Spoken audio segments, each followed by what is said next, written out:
DeSoto and the DeSoto Plymouth dealers, coast to coast, present Groucho Marx in You Bet Your Life.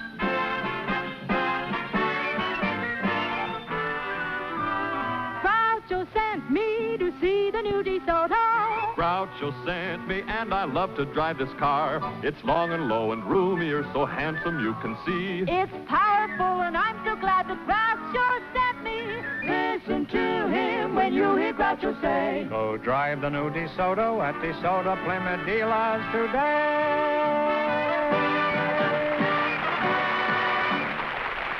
Well, here I am again with $1,500 for one of our couples, and if any of them say the secret word, the duck will fly down and pay him $100. The word tonight is voice.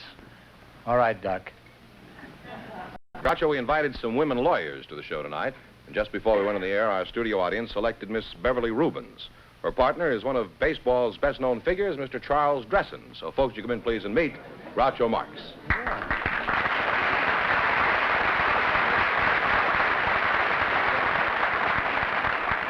How are you?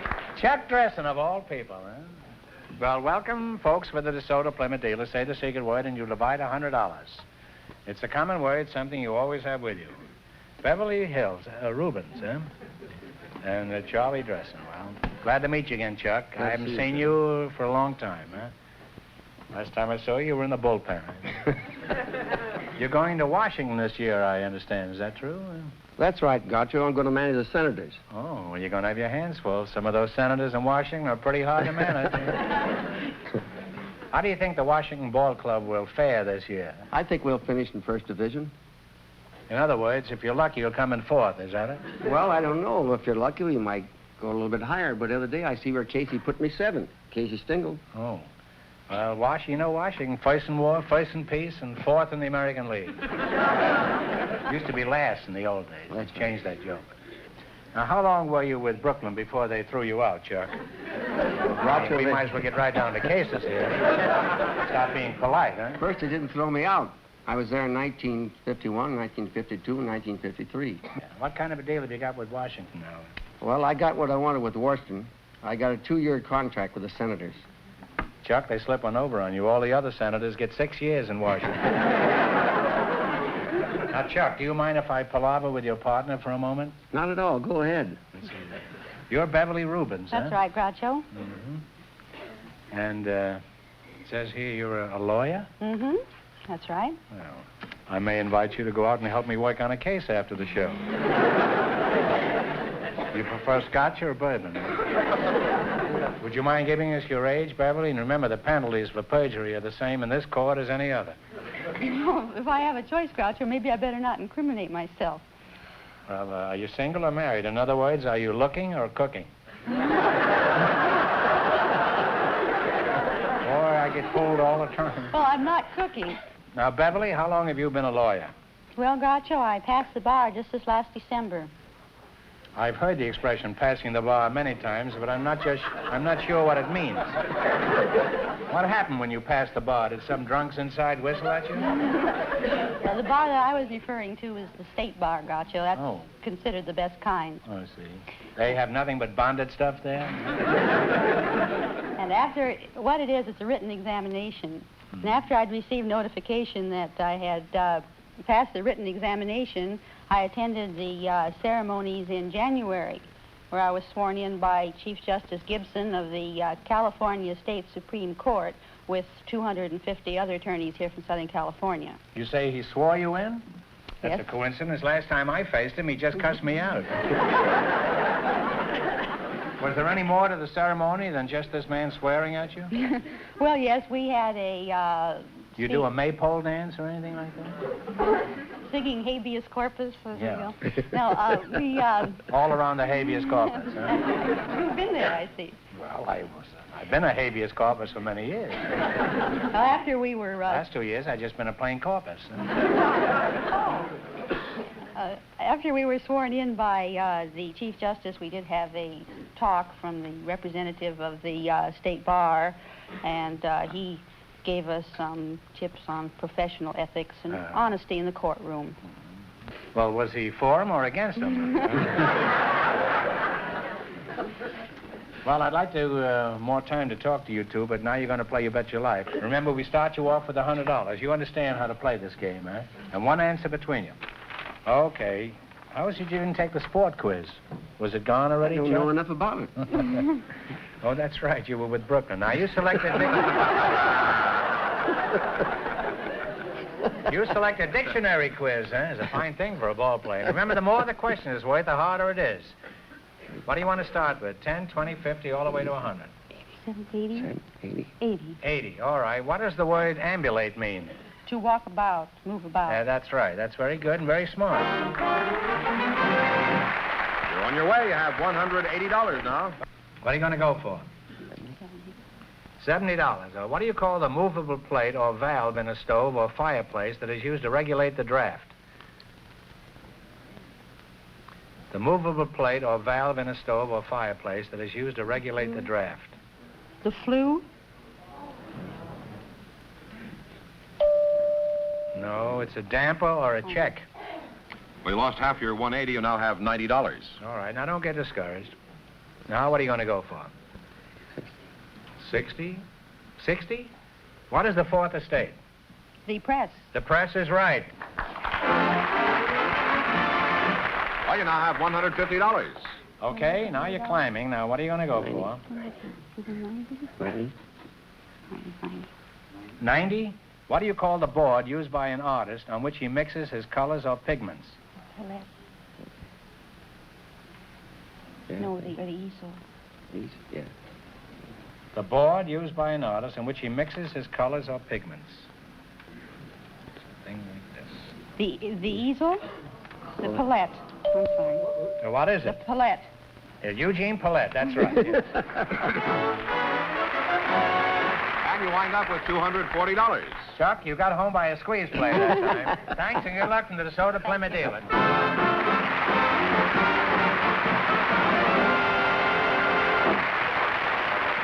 Groucho, we have a man who works for the county for you tonight. He's Mr. Lester Henthorne. His partner is Mrs. Janet Wong. Folks, would you come in, please, and meet Groucho Marx. Welcome to You Bet Your Life. Say the secret word and divide $100. It's a common word, something you always have with you. Mrs. Janet Wang, eh? I presume that's you? That's my name. Oh. See, I'm so smart, huh? Is that how you pronounce it, Wang? Well, the Chinese call me Wang, Wang. and the Well, Koreans call me Huang, and the Americans call me Huang, but my name is Huang. Wang. Well, I may be Wang, but I think you're wonderful. Are you Chinese-American, Janet? Oh, no, I'm Korean very much. Oh, is that so? Where in Korea? North, south? Oh, South Korea. South Korea. Huh? There is a North Korea. Yes, there is. Let's hope someday it'll all be one Korea again. That's right. Huh? Where were you born in Korea? Well, I was born in Seoul, Korea, but the Americans call it Seoul. Seoul. Huh? But I came to America when 3 months old. Let's see, you're Lester Henthorne? Lester Henthorne, Groucho. I have a rather peculiar name. Well, Just I don't put a think hen- so. Almost everybody is named Henthorne, huh? Well, just put a hen and a thorn together and you got it. That's true. And if you put a hen and a thorn together, you're going to have a pretty sick hen. Now, where are you from, Hen? I'm Thorne? originally, Groucho, from Ohio, a little place in Ohio called Hannibal. Hannibal? Right along the Ohio River. Oh. What sort of work do you do? Well, I'm with the county agriculture department, pest control, Groucho. You're a what? Pest control man for the Los Angeles County agricultural department. You control pests? That's right, Groucho. What sort of pests do you control? Well- You mean like door-to-door salesman? No, Groucho, we control field rodents. The principal one is the beachy-eyed ground squirrel. What is the difference between a ground squirrel and a tree squirrel? Well, the tree squirrel, he lives principally in the trees, and the ground squirrel, he digs burrows and lives in the ground. Well, I've learned something there. I don't know what it is, but I've learned something. Now, there must be more difference than that, isn't it? Well, no. That's the only difference? That's the only difference. Well, how about gophers? Do you trap them? Well, we do some work on gophers, Groucho, on our freeways, and... Oh, there are plenty of them on the freeways. Plenty of rabbits on the freeways. Well, Mrs. Wong, let's get back to you. When was the last time you were in Korea? Janet? It was November 1949 to 1950. Oh, you were there during the war, huh? Oh, and how? And how? Is that a friend of yours? Yes, my husband and I were invaded by the communists, were imprisoned for 3 months, and what an experience we've had. Oh, that must have been just awful, huh? They woke us up 4 o'clock in the morning, and they said, we're gonna kill you. They had us standing against the wall with our hands uplifted and guns pointing on our chest, and I said, well, I guess this is it. I'm gonna die. I was counting, and I don't know why, but God sent his angels, I guess, and saved our lives. First Division Marines liberated us, and that was really wonderful. Oh, that must have been a great deal. Those Greatest Marines, experience. those Marines are pretty handy to Oh, have around, I think huh? they're the best of the United States of America.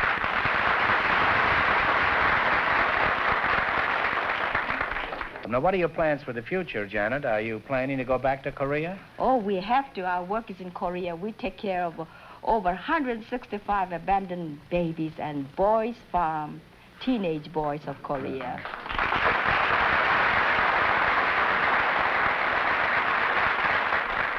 Well, could you tell us something about your boys' farm? What is it like? Is it anything like a girl's farm?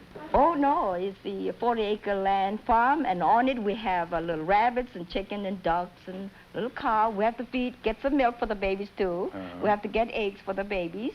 And we have pig. We started with 1 pig. We got 21 pigs. And chicken, 5 pullets. We started 800 laying chickens. So we have eggs to feed our babies twice a week. And I think that's wonderful. Yes, it is. And we have over 300 mouths to feed, and we must go, and that's our job, my husband and I. Well, you and your husband are engaged in just about the most important work I can think of. Well, this is one thing I want to remind you, Mr. Groucho. We are doing something for our boys. We are changing their lives. We're educating them, training them, and a little bit of democracy. We're giving them American names, Bobby, Tommy, Henry, giving them bread, and everybody comes and visits us. They say, why, this is little America. Well,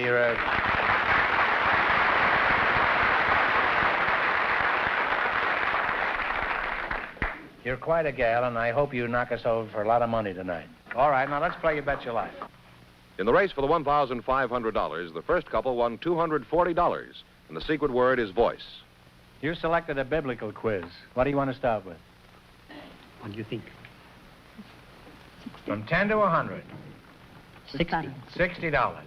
Who did the daughter of the Pharaoh find in a basket floating among the bulrushes? Moses. Old man Moses is right, huh? Well, you're off to a good start. You have $160. Now, what are you going to go for? What do you want to try? 100 to do what? Okay. All right. 100? 100. What biblical leader brought the Israelites over Jordan into Canaan? Canaan? Joshua? That's right. Yes, and not only that, he fit the Battle of Jericho. Well, you now have $260. What do you want? What's that we'll go for? 80. All right. 80. $80. Who was David's close friend in the Bible? Jonathan. Jonathan is right. You now have $340. $340 is your last chance to be the other couples. What are you going to go for? 70. 70? What country was referred to in the Bible as the land of bondage? Israel, isn't Talk it over. it? Egypt. That's right. Egypt me out of $70 there. And you wind up with $410. Oh, Joshua, thanks and good luck to the Soda Plymouth dealers.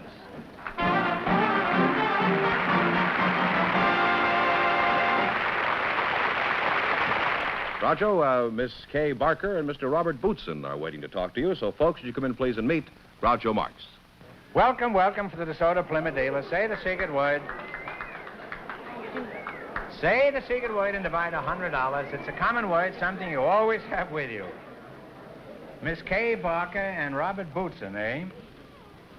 Miss Barker, this is the first time in my life I've ever stopped talking to a platinum blonde in order to talk to a man with whiskers. Mr. Bootson, huh? Where are you from, Mr. Bootson? Well, I'm Boots, and I'm a native of San Francisco, even though some people think I'm a native from Africa. Appearance. No, I thought you came from the bush country.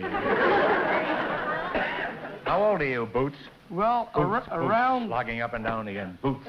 Around 35. Of course, I've been living 20 years in the hills and the mountains and the beaches, and they never caught up with me to send me my birth certificate, so I don't know how old I really am. Oh. You say you lived in the hills? That's How long? Right.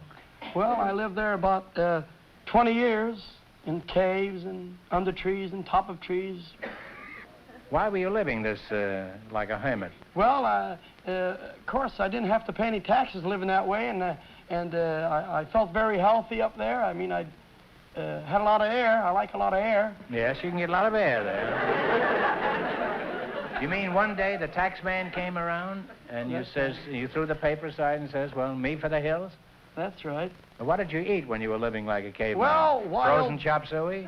No, I ate wild berries and acorns, and I'd climb high fig trees and eat sweet figs. I chased the birds away because they eat the sweetest. Yeah. And I ate sweet figs and grass. It's good for your eyes. Alfalfa. Cows got good eyes. I want good eyes. That's right. You rarely see a cow with glasses.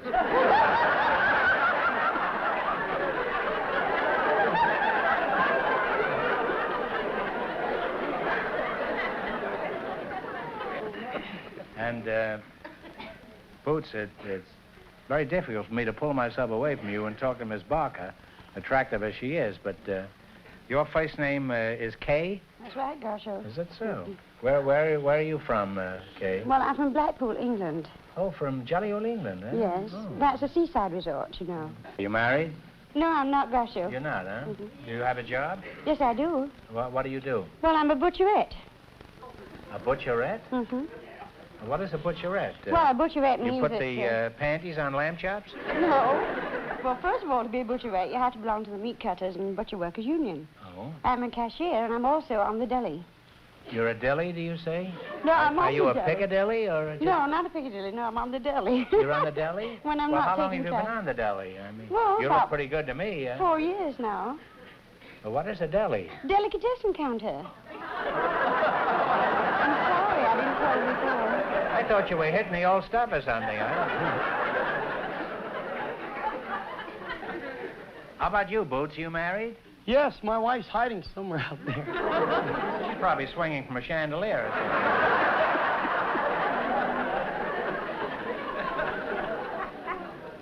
Where did you meet your wife? In a treetop or... Well, I met my wife out in San Francisco Beach, and I was beachcombing, and she was practicing her ballet, so I always dreamed of being a Nijinsky, so I went into my dance, and she got intrigued, so she decided to share the tree with me, so we decided to get married. We've been happy ever since. You mean you split a tree together? Well, when you got married, Boots, did your wife go along with this beachcombing life? I mean, did she enjoy alfalfa and peanuts and that sort of thing? Well, she did for 3 months, but then afterwards the mosquitoes got her, and they got peanuts. She got tired of peanuts and tired of climbing fig trees for her breakfast. So she said, I compromised, and we got a half of a house. I mean, we got a little house, a little cottage, a room.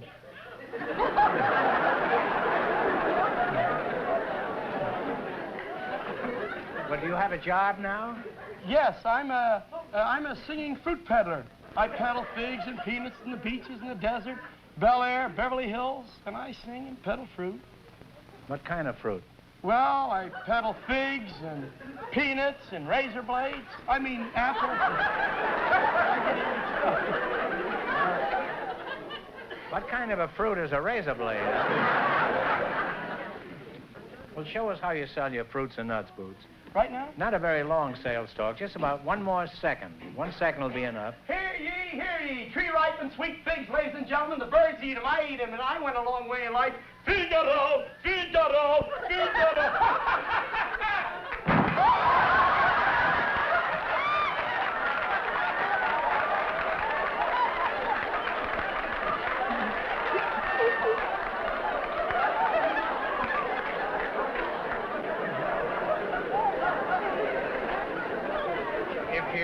If you think the stuff he's selling is nuts, just listen to him. Huh? Well, Boots, I admire you. Thank you. I want you to know that I admire a rugged individualist like God you. bless huh? you. All right, now let's play You Bet Your Life. In the race for the $1,500, Mrs. Wong and her partner are leading with $410. This is an old-fashioned spelling bee. You'll get only one chance at the correct spelling and only one answer between you. Okay, now what are you going to start with? 70. 70. Does his beard tickle?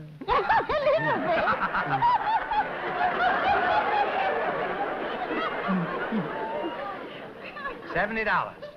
All right, spell the word motif, meaning the theme or dominant feature.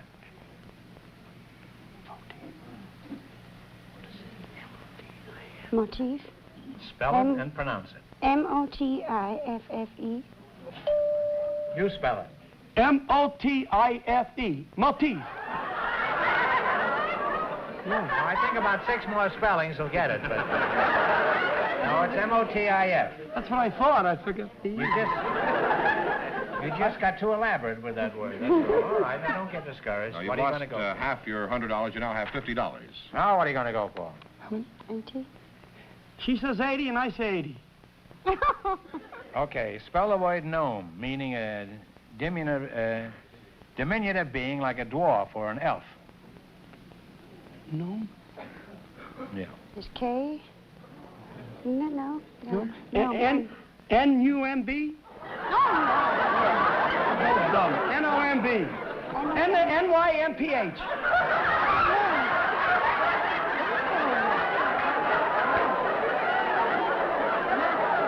Midget?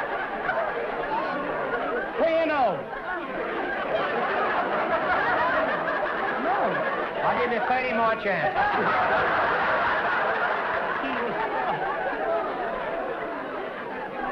Hit the gong. Well, I'm sorry. You had a number of chances. I believe you lived in a tree, Boots. It's G-N-O-M-E. No. Well, you lost half your $50. You now have $25. Don't get discouraged. You're going to leave here flat broke. No taxes, that's right. The little ones are easy. The big ones are hard. The little ones. If you get near one, I'm going to give it to you. $50. $50? $50? Okay. Spell the word committee, meaning a person or persons appointed to act upon some matter. Committee. C-O-M-M-I-T-T-E-E. Right! Well, you're climbing again. You now have $75. All right, now you've got $75. Last chance to beat the other couples. I said shoot the works. Shoot the Should go works. For the 100. Shoot the works, Shoot all the right. works. Don't blame me. All right, spell the word intelligible, meaning understandable. I-N-T-E-L-L-I-G-A-B-L-E. Please let me do it. Go ahead, dear. I-N-T-E-L-L-I-G-I-B-L-E. That is right. Oh! And you wind up with $175. Well, thanks and good luck, Minnesota Plymouth. Thank you. I got to buy That this was very soda. good, Kate.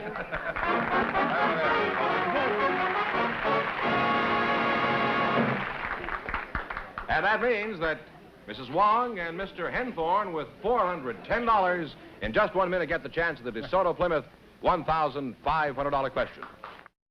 Here's the winning couple, Groucho, Mrs. Wong and Mr. Henthorne, all set for the DeSoto Plymouth $1,500 question. All right, here we go for $1,500. I'll give you 15 seconds to decide on a single answer between you. Think carefully and please no help from the audience. Although our national parks are understaffed and need more money to operate efficiently, more people visited them last year than ever before in history. For $1,500, which is the largest and oldest of our great national parks? Talk it over.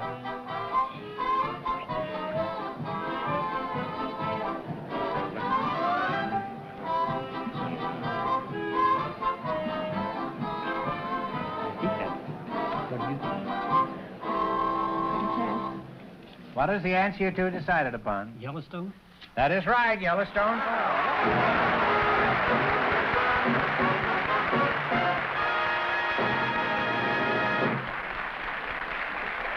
That's right. You win $1,500. And how much in the quiz, George? $410 in the quiz. That's $1,910. I know what you're going to do with your money. Oh, and all. But what are you going to do with yours, you pest man, you? Huh? I'm going to send some money to my favorite religious television program. And there's a family we know of. There's 12. You mean there is one more religious than this one? I don't know, Groucho. Could be. Send me 90% of it. No. And I'll send it to Korea. Then all right. Well, I know a family of 12 living children. You do? And those are the best kind. The father don't make much money, and I'm going to help them.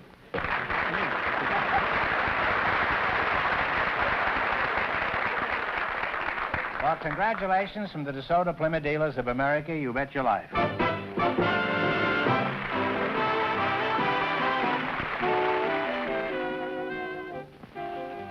Friends, go in to see your DeSoto Plymouth dealer tomorrow. And when you do, tell him Groucho sent you.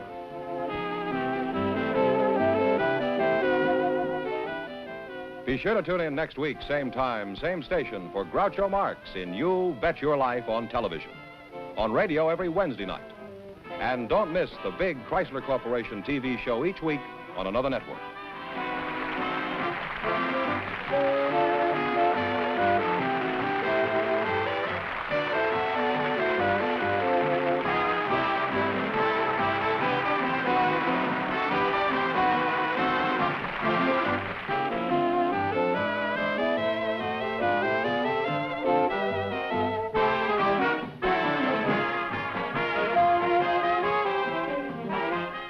This is George Fenneman signing off with a message from the National Safety Council. See that children play only in approved play areas, never in the street or near moving traffic.